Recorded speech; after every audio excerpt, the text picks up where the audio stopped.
Good morning Telangana. Welcome to T news. నేను మమత. ముందుగా బులెటిన్లో హెడ్లైన్స్.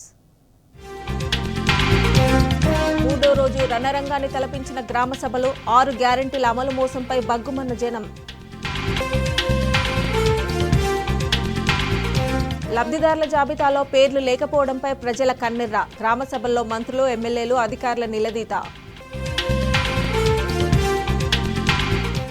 రైతులందరికీ రుణాలు మాఫీ కానిది వాస్తవమే, నిజం ఒప్పుకున్న మంత్రి దామోదర రాజనరసింహ.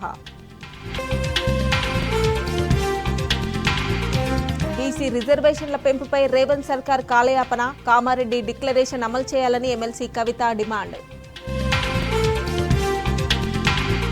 ఏడాదిలో హైదరాబాద్లో నిలిచిపోయిన అభివృద్ధి పనులు, సర్కార్ నిర్లక్ష్యం వహిస్తోందని బీఆర్ఎస్ నేతల ఆగ్రహం. కాంగ్రెస్ పాలనలో పడిపోయిన రాష్ట్ర రెవెన్యూ రాబడి 2023-24తో పోల్చితే 12,000 కోట్లకు పైగా క్షీణత. శ్రీశైలానికి తుంగభద్ర నీళ్లు రాకుండా ఏపీ, కర్ణాటక కుమ్మక్కు. తెలంగాణ నోటికాడి కృష్ణా జిల్లాలకు ఎసరు పెట్టే ప్రయత్నం.